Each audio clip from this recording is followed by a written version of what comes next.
What's going on, Fight Feeders? Welcome back to Fite Feed. So, yesterday evening on 11/1, we had a crazy Apex card, okay? It was not a crazy card from, start to finish, but on the main card, we had some significant things happen. And what I want to get into and dive into Mr.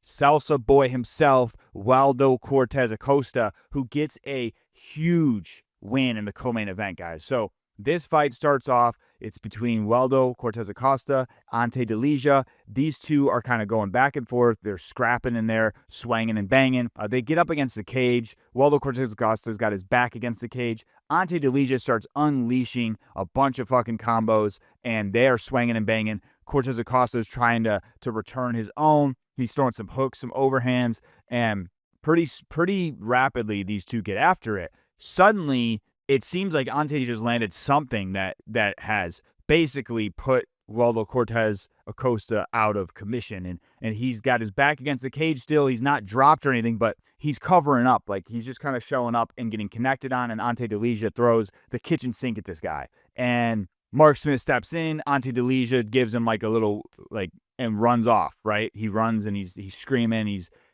celebrating right in front of Mike Bisping. Suddenly, though, you've got DC saying, well, Mark Smith didn't call the fight off. Brendan Fitzgerald saying the same thing. He's like, he didn't wave his hands. Like, he stopped the action, but he didn't wave his hands, to call the fight off. And meanwhile, Ante Delija is trying to speak to Mike Bisping, saying how he won. He's screaming. He's all happy. He's celebrating. And Mike Bisping's like, I tried to tell Buddy that the fight's not over. I can't talk like Mike Bisping, guys. I'm sorry. It's too early, I guess. Anyways. So Ante Delija is celebrating, doesn't understand that the fight's still happening. He definitely unleashed a ton of adrenaline, guys. Like, this dude was screaming, okay? And emotional things coming out. Like, he's just he's unleashing probably all the energy he had. And they review tape, right? They review the tape, and obviously there were a bunch of strikes landed, but one strike, Ante Delija is kind of throwing a hook, and the pinky just scrapes the eye of Waldo Cortes-Acosta. And Acosta knew it, because Mark Smith even starts to review the footage, guys, and you hear Mark Smith say to Cortez-Acosta, I see punches. And Cortez-Acosta's like, no, you'll see. And sure enough, then they put the video on screen, and for all of us to see, there's clearly a pinky scrape on the eye of Waldo Cortes-Acosta. So right there, we're all thinking, oh my God, it's another fucking heavyweight event. Not to mention, it's not just a heavyweight fight in the UFC, only 1 week removed from Tom Aspinall getting his eyes gouged. It's Tom Aspinall's teammate, Ante Delija, who has done the eye poke on his opponent here. So how fucking ironic. You cannot make this shit up, guys. So anyways, that's what happens. We're all thinking, I'm thinking this fight's over. I'm sure all the fans are thinking, oh, no contest. Here we fucking go. Suddenly, though, Cortez-Acosta is like, it's getting better. I can still see. I can only see 30 to 40%, but it's getting better. So that then is oh shit, is the fight going to continue? Meanwhile, it's hilarious. I know people don't like to listen to commentary, but I have to say, listening to DC, Brendan Fitzgerald, and Mike Bisping kind of waffle over what's about to happen was so funny. They're like, oh my God, the fight's going to continue. I've never seen something like this. So anyways, guys, fight goes on. Cortez-Acosta's balls must be fucking on the floor, right? He's like, I'm gonna get it done. They get back to it, right? And right away, they're kind of hesitant, because they just were both throwing, bangers against the cage. And what do you know? Cortez-Acosta lands a bomb, dropping Ante Delija badly.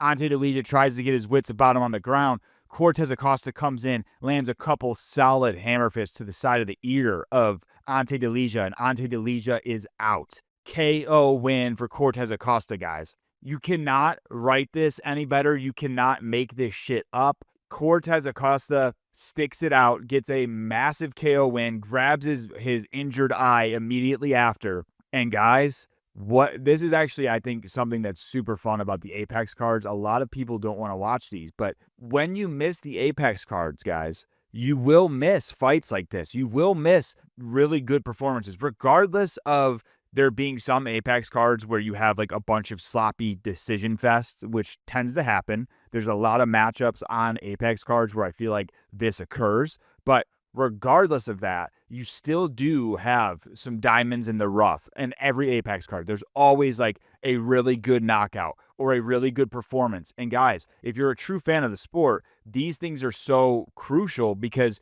at some point, your Steve Garcias or your Waldo Cortes-Acostas who have these big performances on the Apex cards are going to be in the limelight and potentially be up against some of the fan favorites because these guys are the workhorses that get shit done, that kind of go fall between the cracks and are lesser known as, staple names in the UFC, but realistically they're dangerous talent in the UFC. And so Cortez-Acosta gets this huge win, and now guys, if you really think about it, Ante Delija was number 9. I think Cortez-Acosta is like 6 or 7. He has penciled himself in for a title shot opportunity because if you think about it, if Tom Aspinall goes out there in the rematch against Cyril, let's say Tom gets the job done, you now have Tom beating kind of everybody. There would only be one other guy in the top 5, should that happen, that Tom hasn't beaten. The only other person in the top 5 currently that he would not have beaten would be Jailton Almeida. But now that Salsa Boy gets this massive win at number 6 in the heavyweight division, I would think that he might be promoted now to number 5, pushing Jailton Almeida back 1 because Almeida just lost. This is a huge setup for a big fight between Salsa Boy and Tom Aspinall, especially because now the UFC has some storytelling they can bring to the table, right? Like, this could be a whole Avenger story for Tom Aspinall, like Tom Aspinall versus Waldo Cortes-Acosta.